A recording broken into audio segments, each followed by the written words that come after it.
Welcome back to the Ellie Bond Show, unfiltered, uncensored. And for all my YouTube viewers, please hit that subscribe button so you get more content. I'm absolutely thrilled to have with me on the show today the author of the memoir, Loving My Lying, Dying, Cheating Husband. Welcome, Kerstin, to the Ellie Bond Show. Thank you for having me, Ellie. It's a pleasure. I crossed paths with Kerstin, to all my viewers, about a year ago when I saw her memoir released and publicised in Australia, and the story was just so gut-wrenching, fascinating, and so really have been looking to have Kerstin on the show for some time. I think it was back in about July that we first had our first conversation. And yes. So you've had such a wonderful life and a very well-travelled life. Are you happy to start at the beginning of, I guess, growing up in Germany and what life was like for you back in Germany? Yeah, so actually, just because you're saying you had such a wonderful travel, I'm actually in a guest house in Vietnam at the moment. So for the listeners, if there's any roosters or dogs barking, that's part of the flavor. So I grew up in Germany in the 70s. I was born in the, I guess I'm still one of the boomers. And, it was a very bleak place. Germany had been divided by the Allies. And so the Eastern Bloc, East Germany, belonged to the Eastern Bloc, the Soviet Union, a very, very scary and dark place in those days.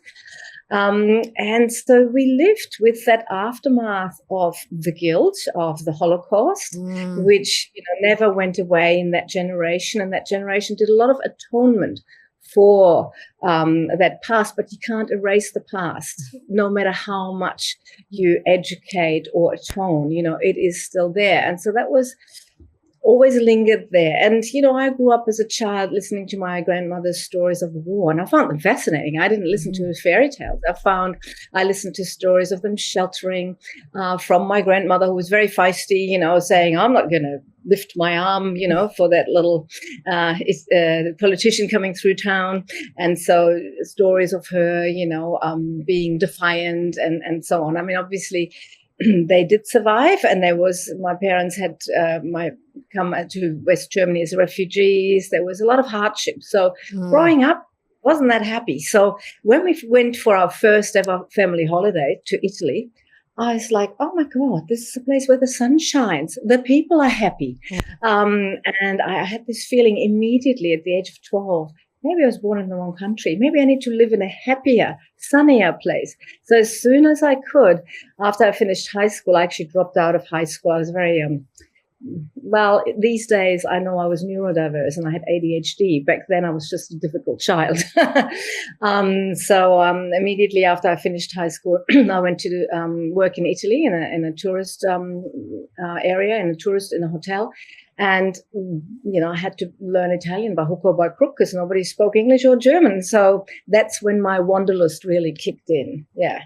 And then I went back and I finished high school. And then I went, I don't know what possessed me, a blonde German by herself at 21. I took a one-way trip to Jakarta, of all places, and then made my way overland to Bali in the late 80s. And it was beautiful. I mean, it was already quite busy, but very different to what it is now. So what took you to Australia, Kerstin, and how old were you when you made that permanent move to Australia?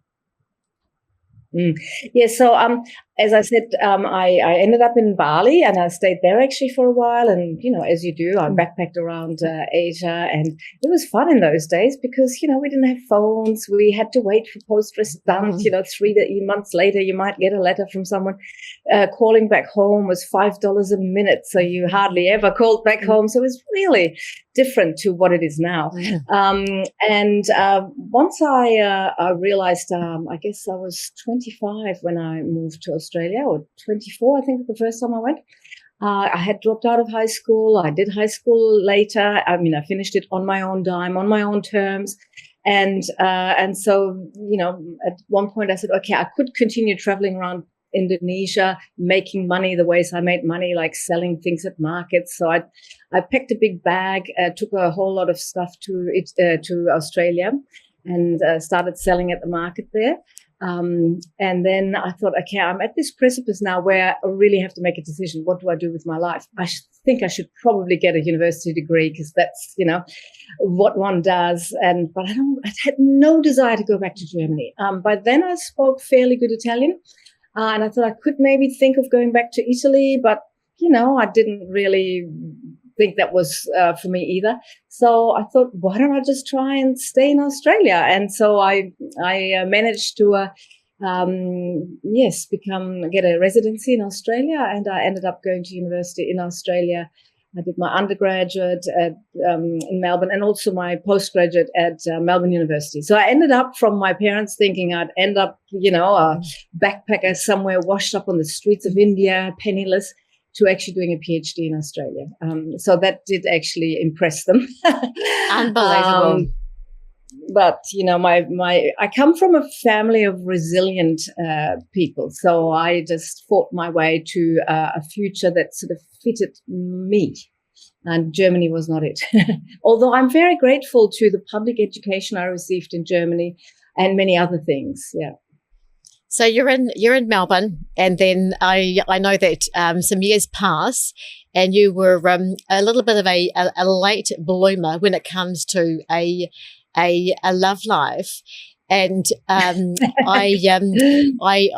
know that you had your own little health scare with one of your ovaries, and that resulted in a operation. Am I right? That removed both your ovaries? No, just one. Yes. I was 43. Yes. And so, I had been in relationships, but I sort of hadn't yet settled into a relationship where I thought, oh, that's the one to have children and to start a family. And also, I was sort of kidding myself that, well, I'm 40, doesn't matter. I'll have kids at 45 if I want to, or maybe I don't have kids. I actually didn't think I wanted to have kids because I didn't really, I came from a dysfunctional family, and I thought, will I ever be mature enough to be a good mother myself? And also because I was living in a foreign country, I thought I don't want to be a single mother at the other side of the world and then maybe never get the chance to travel back to Germany. So there were considerations at the back of my head. And then I found myself at 43. I just moved from Melbourne to Sydney to take up the position there as head of department in Italian studies at Macquarie University. And it was great. My career was flying. I loved it. And then one day I had this excruciating pain in my office, and I didn't know what was happening. And I went to the doctor, and she said, you have to have emergency surgery. Your ovary is twisting and bleeding. So, And so overnight I entered perimenopause at 43. And that was a bit of a shock because it meant, well, having children is now definitely over. And it also meant I had to recover on the couch for 6 weeks by myself. Sydney being a big city, my friends lived, on the other side of the Harbour Bridge and so on. And I became really depressed. I thought, what have I done? I've forgotten to have a family. I have concentrated on a career that ultimately does not love me back because I have put so much love into this career. And so that was a very difficult time. And very soon after I had recovered and I was able to finally go to the shops again myself and so on, I had a presentation at the Italian Cultural Institute, and there I met Gianni, the man of the title of my book. And it was this steamy, like Italian rom-com love affair. It was like, from the minute we met, there were sparks flying. And obviously in hindsight, there may be also red flags, but I allowed myself to be completely carried into that new, world. And it was wonderful.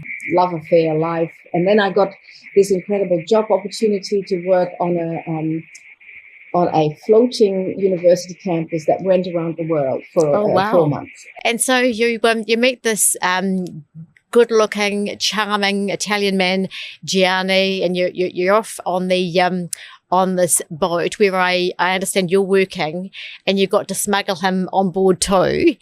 And so, what was the time frame from when you first met him to going on that adventure, I guess, on the ship? Yeah, it was actually 2 years, I think. Oh my God, it's so long ago now. Yeah, just a little bit more than. Hang on. No, a year. It was a year. Yes, I think. Oh, wow. So we started sailing on. Well, we got to board the ship just after Christmas of 2007, and we met the first time we met 2005, but only fleeting, and then the sort of big bang, the coup de foudre, as the French say, the bolt of lightning struck in 2006. Yes, so I think you could say it was approximately a year. So it appears that you were carried away by a really charismatic, gorgeous Italian man. You're on the ship, and then when did he propose to you? Did he propose to you on the ship? How far into your relationship did that proposal, I guess, come? So on the ship, like maybe 3-4 weeks into the voyage, which was going to 12 different international locations, and we started in Hong Kong. Oh, wow. And around the time, then we went to China and then Shanghai. And after that, we had a stop in Bangkok. And just before our stop, there was a basketball match. We had a lot of American students on board. In fact, it was an American sort of dominant study abroad program, and they played basketball. And I said to him, "You're not a basketball player. It's a very hot day. I don't think this is a very good idea."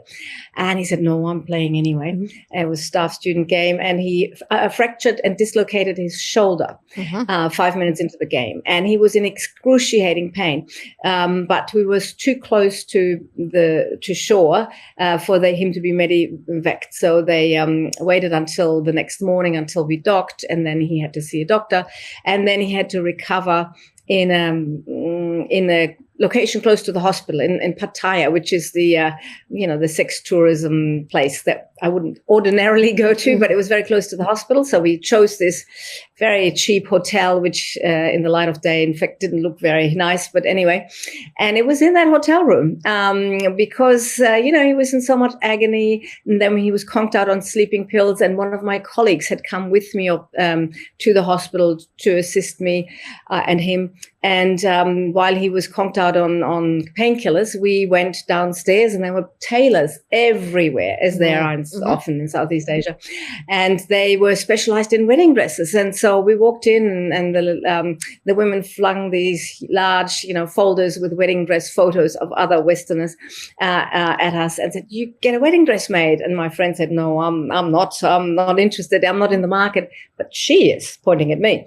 And so we just on a whim took this fabric sample upstairs to Johnny, and he was into wild colors. He loved his oranges, yellows, purples. His favorite colors, as he said, was mango and jacaranda. Yeah. And so I showed him the fabric, and that night he said, why don't we just get married? Why don't we make a wedding dress out of this wonderful fabric? And so it happened in that hotel room, which was sort of fitting to, his sense of quirkiness. So is there a ring? Did he get you an engagement ring, or did that come later? No. We didn't have an engagement. Oh, he had already given me a ring before, in February of that year. So, so what happened is, when we first met, on our first outing ever together, I had just had a skin cancer scare, which turned out to be nothing, but I was very aware about the dangers of the Australian sun, and I was forever wearing hats and, slapping sunscreen all over me. And I said to him, I think you should wear a hat or a cap. So he did. And then he walked into a branch, not familiar with the visor. And I noticed, as I looked at the damage, and it was only a surface scrape on the crown of his head, I noticed there was an irregular mole. And I had spent a lot of time in hospital. I had visited my dermatologist to find out whether my spot had been cancerous or not. So I had a fairly good idea what abnormal spots look like. And I said, I think you need to see a doctor about this. And it took him 6 months to see a doctor. And by then the doctor said, it is melanoma. Wow. So just a few months before we embarked on this epic journey around the world, he had this melanoma removed, and the doctors said, look, you're very lucky. It's very thin. It's 99% survival, no problems. Just have a great life. Enjoy your life. And so after that, after I had discovered this, and he said, you saved my life, he actually gave me this massive diamond ring. I mean, I wasn't really a diamond ring kind of girl, but, I did think, well, this is a new chapter of my life. Why not? Oh. And so you're on the boat, and life is going swimmingly well. You've got a very romantic partner. You're now married. And then we marry on the boat with all the students, and then we had a huge party. It was amazing. Yeah. And so at this point in time, the relationship feels like a real fairy tale. Would that be right to describe how you were feeling at the time? From the moment we met, it felt like a fairy tale. Yeah. And so then when did things start to have a bit of a wobble off, or take a turn? Because I know that his health started to deteriorate. And was that the time that you looked at your relationship and saw a few more red flags? Are you able to talk us through that? Yeah, so what happened is this experience of the ship was so amazing for all of us, including my colleagues, that we all applied for another voyage, and we all looked forward to the next voyage. And I thought our life would just be, the next decade would be traveling around the world forever on this ship. And then the global financial crisis hit in 2008. And the first thing Royal Caribbean did is scrap our little program because it hadn't been profit making yet. So there we were, on this amazing high. We got married. We have this incredible prospect of, travel, because we both love travel combined with work. And then suddenly that fell through. And so then we immediately came up with another plan. And that was, I had long service leave. I had actually a year of long service leave sort of lined up. And we said, well, why don't we travel anyway and just see what happens? And so I organized this year of leave, and we, made a very elaborate plan of traveling to South America and all over the world and so on. And we put everything in storage, sublet the place, and, had this all worked out. And then on the eve of departure, literally, he found a suspicious lump behind his ear. And being a trained medical doctor, he said, I think I need to go and see a doctor about this before we actually leave the continent. And the doctor said, I don't think you should be leaving the continent or go on any trip right now. You need to have this looked at, and you need to fly back to Sydney. We're already up in far north Queensland at this point. We were sort of traveling up the continent and making our way across to New Zealand, in fact. And then it turned out it was the melanoma had spread. It had spread to the lungs and the lymph nodes. And that was a turning point in our relationship, obviously, because suddenly we were on these separate journeys when we had been on this journey together, because he was faced with his mortality. And I don't know how I would react if I were in that situation. He became irritable. He became short. He wanted everything had to be only about him, which obviously I understood. But there was just no room for anything to do with my needs. And this was also my long service leave. So that turned into a journey through hospitals. We had to find alternative arrangements because we didn't actually have anywhere to go back to live, because we had sublet our home. And that became very strenuous on the relationship. And inevitably there were, tensions and cracks. But, we were committed to make this work.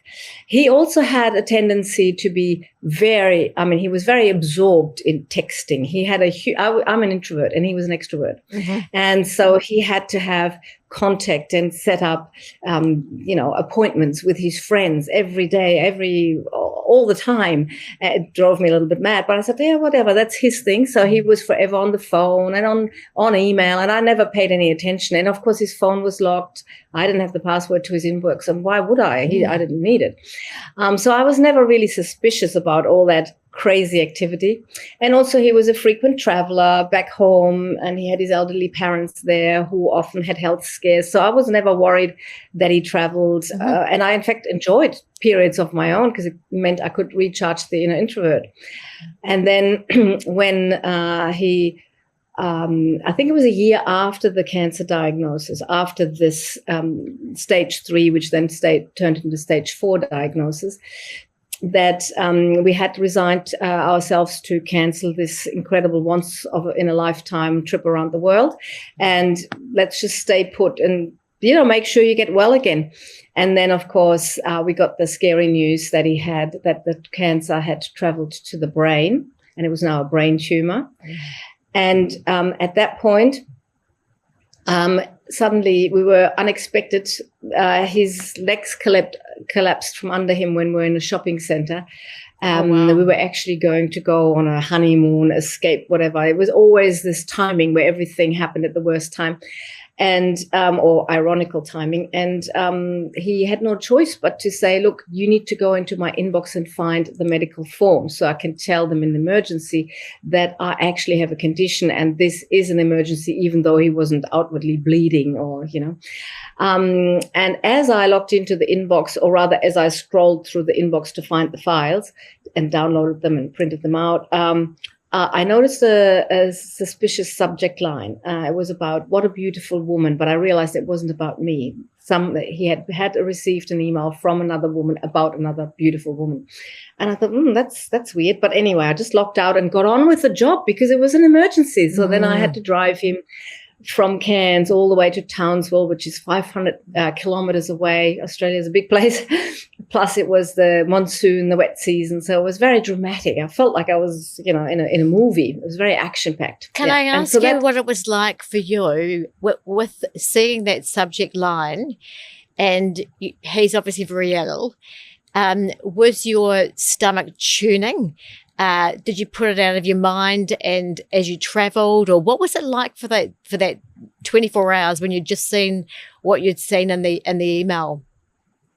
Well, those 24 hours were dominated by the fact that he thought he might die that night. And he said, if I die, if my heart stopped beating, please don't call the ambulance to resuscitate me because it's a brain tumor and it's likely I have brain damage by then, and so on. So I was lying awake all night listening to his heartbeat or, feeling whether it's still there. So that actually totally disappeared from my mind at that point. I was not thinking about it at all. I was really just thinking we need to immediately get him into the appropriate care.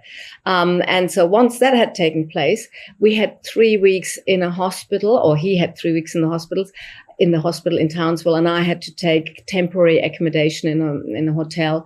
And I had a lot of time by myself in that hotel room, of course, at night. I went to the hospital, first thing in the morning. I was there all the time. I brought him anti-cancer food so that he wouldn't have to eat the unhealthy hospital food. I made sure I showered and washed him and assisted him getting dressed so that he didn't rely on the nurses. And it was very intimate, but not in that romantic way, more in that way, we're here, I'm here for you, we're here together. And then, however, as the night stretched, and then I did remember that headline, and also his brother, meanwhile, had flown in.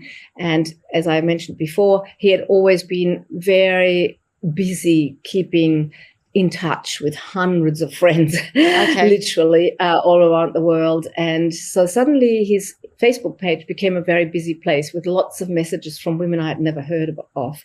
And I knew some of them were old friends from Italy, but nevertheless, he then asked, because I was by then in charge of every aspect of his life. I was his driver, his cook, his logistics manager, what have you. And then he said, okay, my brother will now be in charge of managing my social media and my communication. And I was a little bit put out by that. And I was like, that's not right. He's hiding something. And so as the weeks grow on, 3 weeks, every night I thought I could just have a quick look, because I still had the password in my head, and check what that email is all about. And on the last night, I bought a bottle of wine for courage. And I thought, right, I'll just have a look now. And I did. And then I found that it wasn't just one woman, it was multiple lovers that he had rekindled. Actually, on our wedding night when we were on the ship, and the captain had very generously given us, as a wedding present, access to a suite, which was very, was only reserved for executives. And the suite came with good Wi-Fi, which wasn't a given on the ship. And so there he was, communicating with his friends. And I thought, well, that's fine. He wants to communicate with his friends to let them know we had this incredible wedding and send some photos. I wasn't interested. I was just sitting in the suite, letting the moment sink in. Yes. And so I had already, and then in hindsight, I realized that day when he was writing all those emails, I thought he was just writing to his friends, letting them know what had happened, that we had gotten married. He had also written to several of these old flames of his, and said, can we just rekindle? So maybe in hindsight, he just suddenly felt trapped. And I understood that he had felt trapped on the ship, but we had discussed it. I have the job, you don't, so you sail along as an accompanying spouse. And he had enjoyed it because it meant he could audit all the classes and just have a fabulous time, while I had to actually work, and which wasn't so fabulous most of the time. So you sat at home, you're with your bottle of wine with the Dutch courage, and you open up the emails and you find numerous emails to numerous women, which are obviously of a sexual nature. And so at that point in time, what did it feel like in your soul? Was it a myriad of anger? What was it like in that night with that bottle of wine, as you were looking through these messages between your husband and these other women?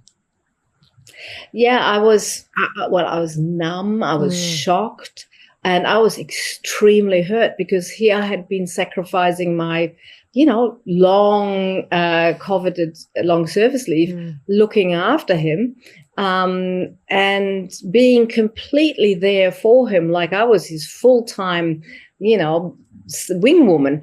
And then I just felt so betrayed. I just felt so like, why do you have to do that when we're so close and, had really this very intimate, and I'm not meaning just romantically, but also emotionally. And, we were so intertwined, which wasn't really my normal way of being with a man. It was actually sort of that living really in each other's pockets.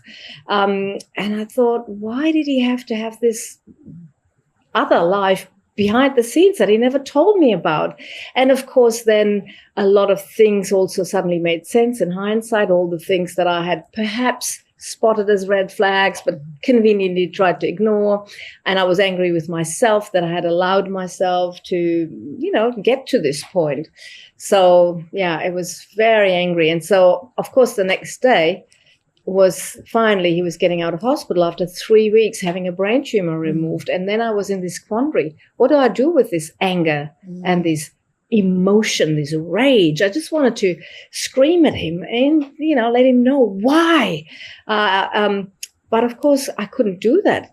The poor man, he was just so happy the next day when I saw him at the hospital. Yes, I'm like a little boy. I'm getting out of hospital. So that was really hard. And I did think long and hard about maybe just not telling him and just pretending it never happened. But I just couldn't do it. It was just, when we got home, I just shut myself in my room and I sobbed and I fell into this depression. I didn't say anything for a while. And then he said, what's the matter? What's the matter? And eventually I told him, and yeah, that was maybe the wrong thing. So the conversation, did it come blurting out in an angry way? Was it more crying? And what was his reaction like when he, I guess, realized that you indeed knew the truth?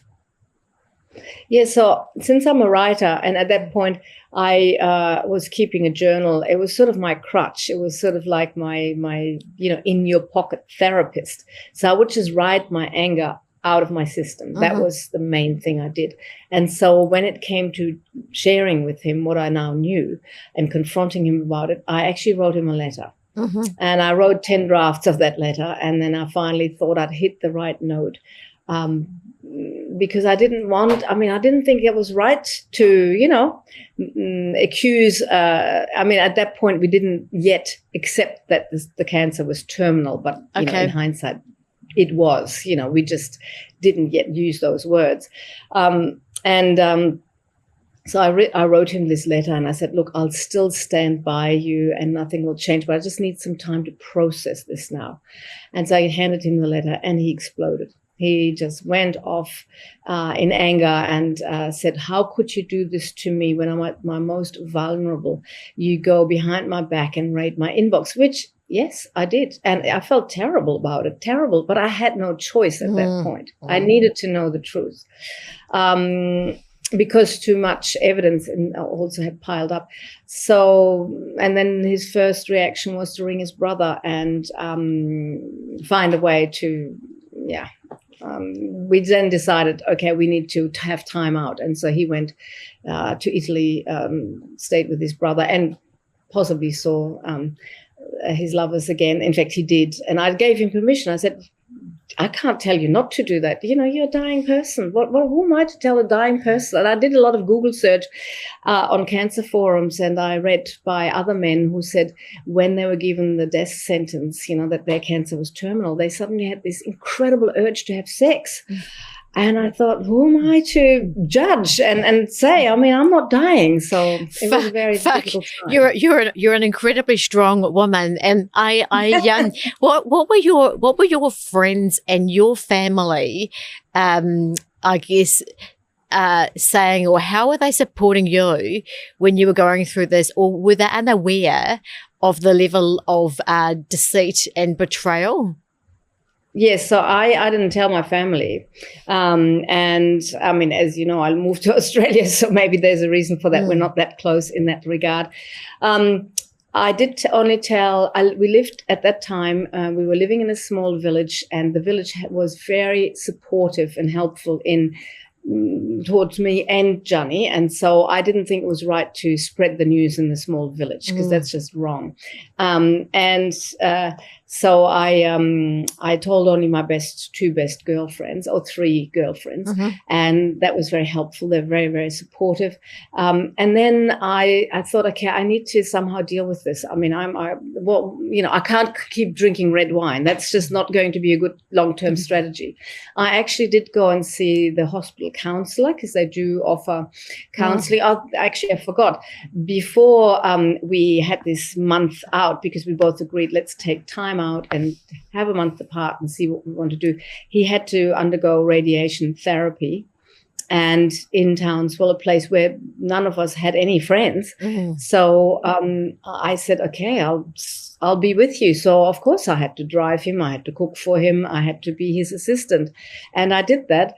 We found a sort of uncomfortable truce doing that. And then we said, okay, let's have this month apart. And I actually ended up going to a Buddhist temple in Thailand to learn mindfulness meditation, because I thought, if I need to learn forgiveness, if I want to forgive him, if I want to stay with him, I need to forgive him.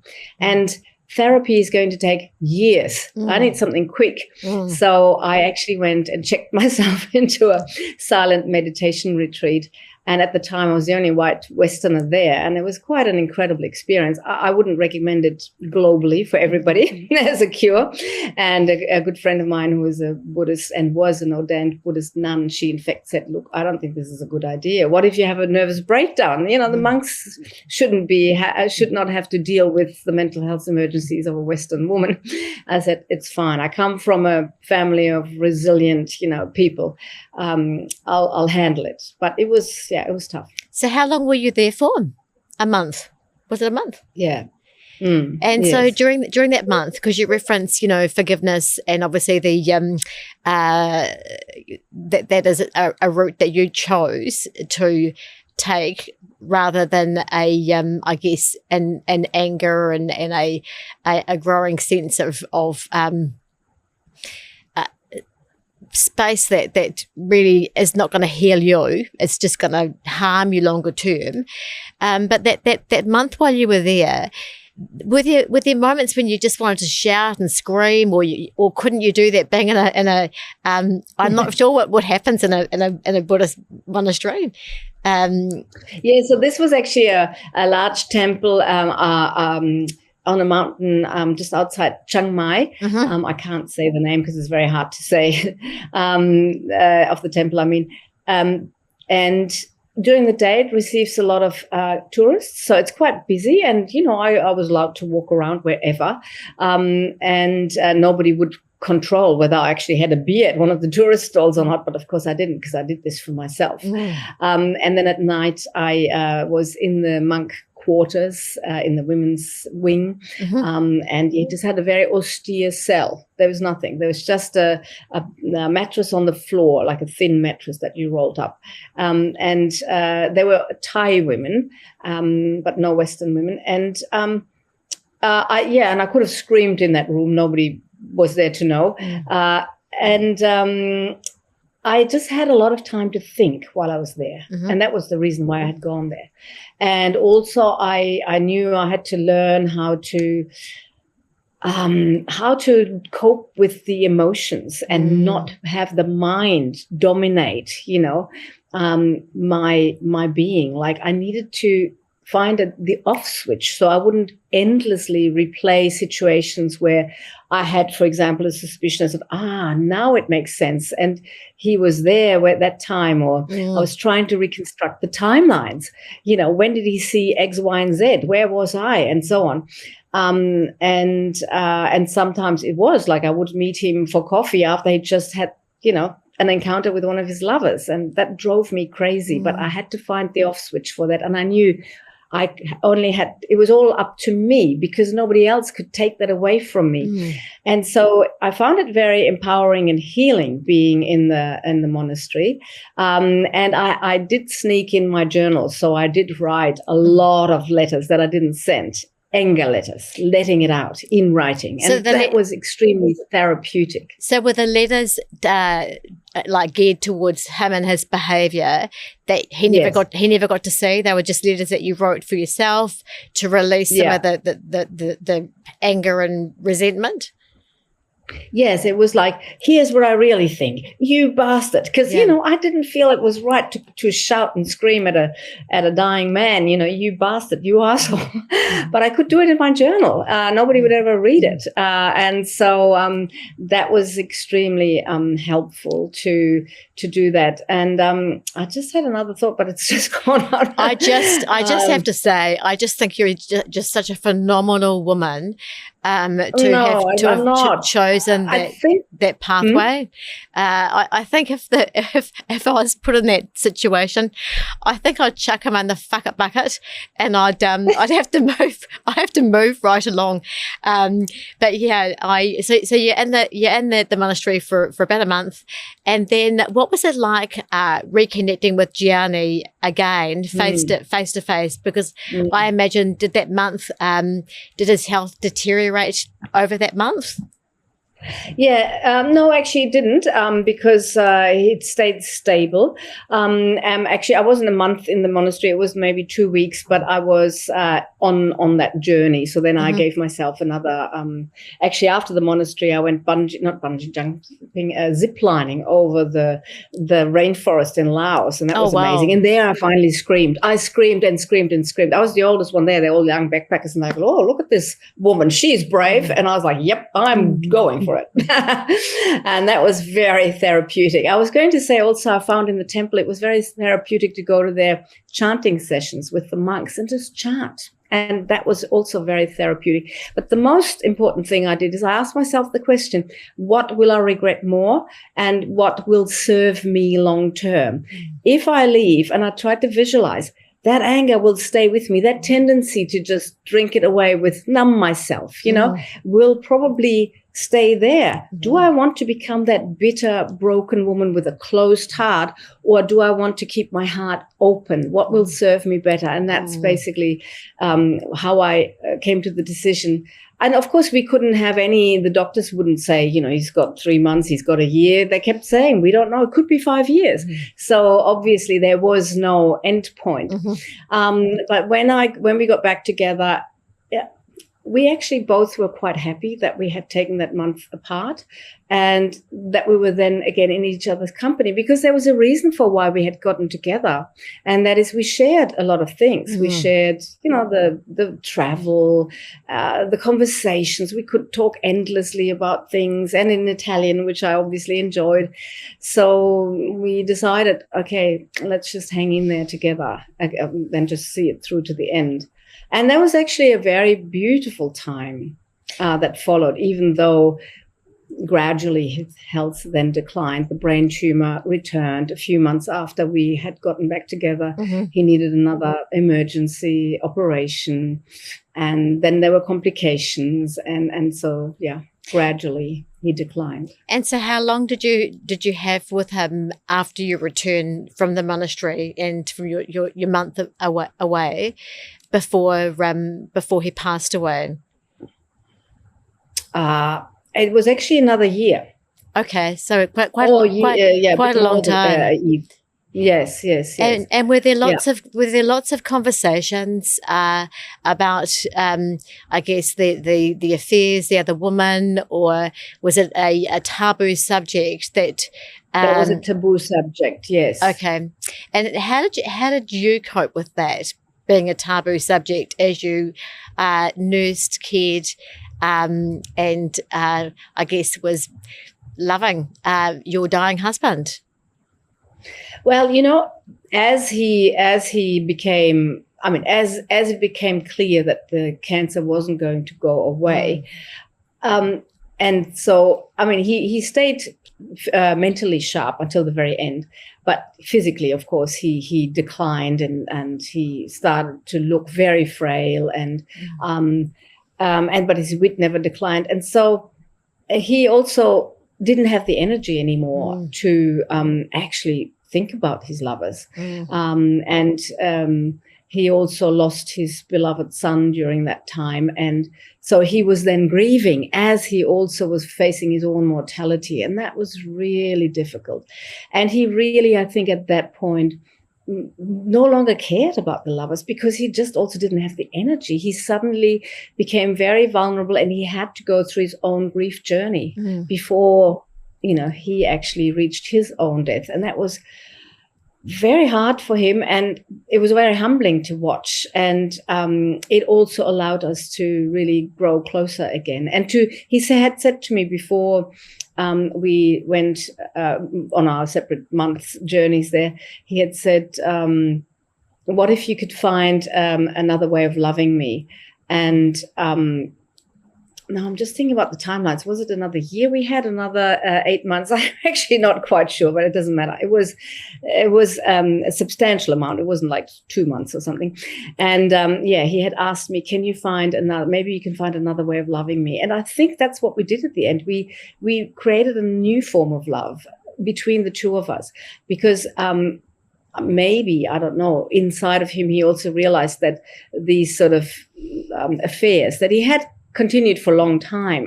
Some of these women he had known for a very long time, even through his first marriage. They weren't real love. They were just, I don't know, stopgaps or whatever, adventures or ways to escape reality. I don't know. But we never talked about the women. We never actually talked about them. Was there ever an apology from him to you of, I guess, his choices and the impact on you before he passed? No, he never said the words, I'm sorry. He never did.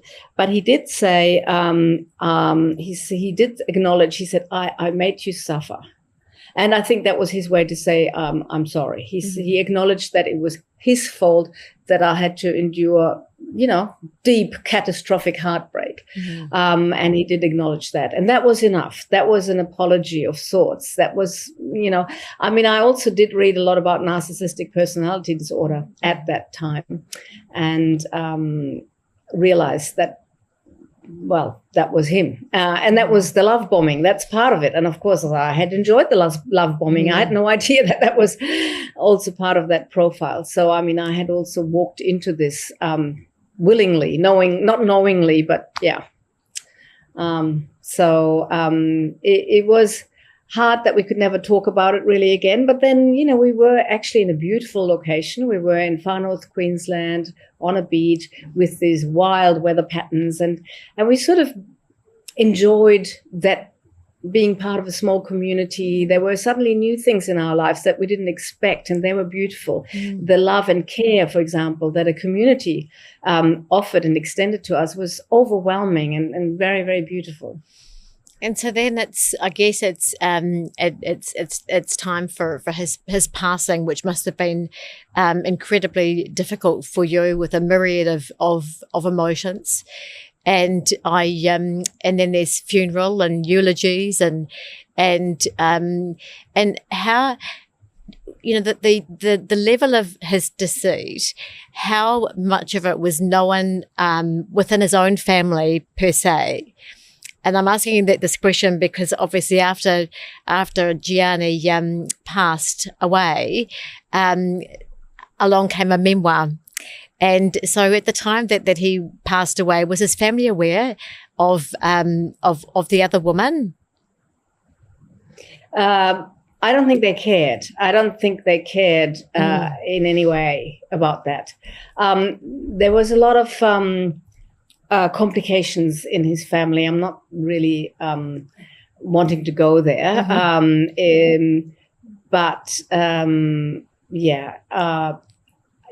It was all about him, obviously, and that's fine. I mean, I wasn't their family. He was their family. And I sort of didn't discuss it with them. I mean, I discussed it with his brother, but yeah. So when did you decide, was there an aha moment when you decided that I'm going to pen a memoir about my experience and my choice of loving my lying, dying, cheating husband? Was there a yes? And we'll put the link in for all the viewers where you can actually purchase Kerstin's incredible memoir. But what's the was there an aha moment where you thought, I really want to use this story, my story, to share with the world, that something that can be so horrid and confronting can actually have a different ending with a choice of how you react?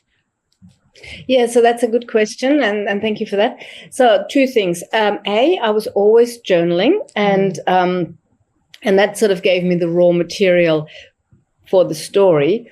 And that's where the actual therapy happened for me. So a lot of people ask me, was it therapeutic writing the memoir? No, the therapy had already happened because the memoir came out last year and he died on the 1st of January 2011. So the memoir came out in 2024, so 13 years after. I had always thought I would want to write a book, because what I actually thought was more important, the message that I really wanted to write about, it wasn't so much about the loving, lying, dying, cheating husband, and I'll tell you in a minute how that title came about. I wanted to write about I was quite shocked how in our Western society we have one final taboo, and I wasn't prepared for it, and that is death and grief. We talk about everything, sex, nothing is taboo anymore. But when it came to grieving and death, we don't talk about it. We don't have the tools or the language. And all those cliches you hear about people saying, suddenly as a widow or as a bereft person, you get the love and care from your neighbors and family for the first month and the casseroles and all of that. And then suddenly it falls away and people avoid you in the supermarket because they're so uncomfortable and they don't know how to react. And whilst I had my wonderful community around me and they were caring and loving and wonderful, I did also, what actually happened is we had a Category 5 cyclone devastate this beautiful beachside town, Mission Beach in far north Queensland, 3 weeks after his funeral. It basically leveled it. And suddenly everybody was grieving. And people were going, why are you so upset? Your house didn't have the windows fall in. And yeah, I'm upset because Johnny died. And of course, I couldn't tell them that I had this complicated grief about a man who had betrayed me, because that anger suddenly flared up again. And so I found it and also even the doctors, coming back to death being a taboo, they didn't say to me, so look, I think this is maybe the end. You have to prepare yourself for death. I had to sort of Google it. I had to okay, the extremities are going cold. That means the body, the organs are shutting down. And I just thought, why don't we have a better education about death? I had friends say to me after 4 months, well, maybe if you stopped using his name, you'd get over it faster. I was like, no, why would I? I had my mother say, oh, come on, you're really pulling the widow card now. He's been dead 5 months. You just want to have attention. And I was so shocked and devastated. And I thought, okay, there's something fundamentally wrong in our society. And the books that I gravitated towards as I was going through this process, because I've always been an avid reader, were books about death and dying, like Helen Garner's Room, The Spare Room, where she talks about her friend coming to stay for alternative cancer treatment. And so I had set out to write a book actually addressing those things, cracking that taboo, that we are grief averse and that we have no rituals. That's also another reason why I went back to Buddhism and actually sort of consolidated my original experience in that Thai temple. I went on a pilgrimage and in the presence of His Holiness the Dalai Lama for 2 weeks in Bodh Gaya, the place where the Buddha allegedly gained enlightenment. So I went on my full-on Buddhist journey. Yeah. And so the book actually happened. So I left my career. I didn't go back to teaching Italian. I just couldn't. I had to break up with the whole country. I was so devastated. And I thought, okay, it's time to do something else. And I started a new business teaching writing, the healing power of writing, online and on retreats. And I based myself in Vietnam. And I had a writers group here, and it was a wonderful time. And I did a yoga teacher training course. I taught yoga, all those things. And then the pandemic hit, and I was on a very short trip home, a 2-week trip, and I got locked into Australia. And nobody knew what was going to happen. Suddenly, the whole world is in lockdown, and I thought, right, this is the time when I finally sit down to write this book, and I did. And also by that point, I was late 50s. And I thought, I wanted to get this book done and dusted by the time I'm 60, because maybe I want to write another book about something completely different. So I did write the book. I pitched it to a publisher, and I was very lucky. My dream publisher, Affirm Press, a small independent publisher in Melbourne, in Australia, picked it up straight away. And in my pitch, I had used the words lying, dying, and I said, that needs to be in the title. And I said, but my working title is Falling Apart Gracefully. And I had been working on this book for 2 years with that title in mind. I had told people about Falling Apart Gracefully. And my publisher said, if you were famous, that could be a good title. But since you're nobody and memoirs by unknown people don't typically sell, we need a catchy title that sums up the unique, relatable premise. We need to have the lying, dying in the title. And the sales team is adamant that we need the word cheating in the title. And I was like, okay, I think the deal's off. I don't think I can live with this, because what about the family? They will think that I'm, have written a revenge memoir, when really it's nothing like that. And then it took me a month to come to terms with the fact, well, if I want to publish the book and sell it, I need to listen to the booksellers, because I know nothing about book selling. And so it's actually a great title. I find this really fascinating, because I'm on my own autobiography book, I guess, the very start of my journey. And so I wanted to have a chat to you about, how you find a publisher, and then, what you put in a book, because, I guess with Gianni not being on the planet anymore, when somebody's living still, there are things like defamation. You and I had a chat about this, I think, last year, about what, you can include and what you can't. And when you reference that you need a good catchy title, my title was going to be Authentically Ali, but what you're telling me is that won't sell. What was your title? Say that again. It was going to be Authentically Ali, but what you're describing is a publisher would take one look at that name and think that isn't going to fly off the shelves. It's too a bit too boring. Unless Ali was Taylor Swift or something. Yeah, totally. Going to wrap this up. Thank you so much for your time. There will be a link in where you can buy Kerstin Kerstin's book. I'm going to ask you one last question, though, Kerstin. It really is around grief. And so, I have seen so many times in my lifetime the aftermath of somebody's passing, and you kind of reference it yourself that when somebody passes away, there's this flurry of activity. Generally, there's a lot of people that fly in before someone actually passes on, and then there's a lot of care TLC for the first 6 months, and then people fall away in terms of frequency. And like I know my dad passed away in 2022, and it's really hard for widows or widowers. You go past your first 6 months, and then often invitations start to stop to events where there are couples, because sometimes the couples don't want the single one. They don't know what to do. So what? Yeah. What? And I tell you, it's not 6 months. This happened to me weeks after he died. It's like, wow.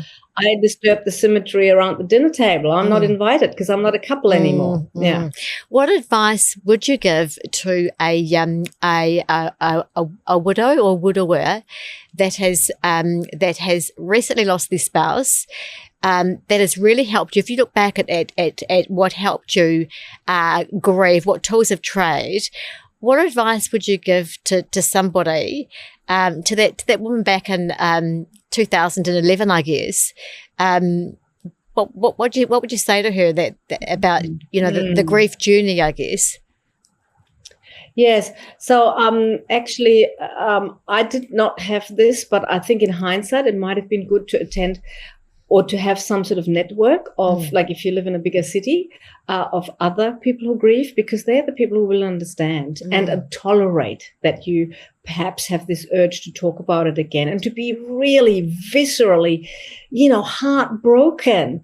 A lot of people, when they're not grieving, and, I was the first in my circle to really lose somebody that close. I mean, maybe friends had lost aging grandparents, but not a partner or a child, which I can't even imagine what that would be like. But so yeah, I found those who had lost, for example, I had two very close friends whose mothers had died of breast cancer when they were still very young, and they were extremely understanding. But those who had never grieved before just did not understand and didn't have the time or capacity to hold that space for me.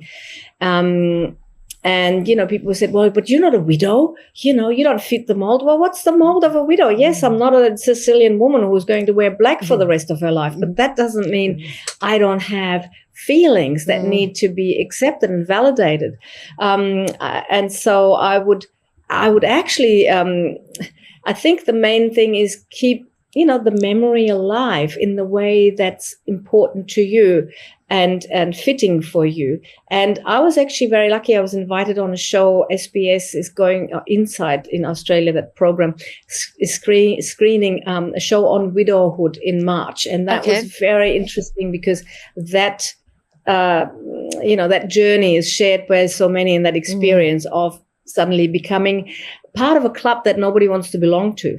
And, you become this outsider suddenly, and that can be very tricky. So I, for example, surrounded myself with books that helped. I just kept up my routine of healthy things like yoga and meditation. I found that very helpful. Journaling, very helpful. And yes, and maybe also be not so harsh on the friends who can't deal with grief. It's not intrinsically their fault. It's just, as a society, we haven't really learned how to do that. Well, thank you so much for your time, Kerstin. It's been a real privilege and pleasure. And I will look forward to what's coming up in your world with retreats and your yoga. And to all my viewers, remember to hit that subscribe button and love your life and own your journey. Yes, own your journey. That's it. Love your life. Thank you so much, Ellie. You're welcome. Thank you.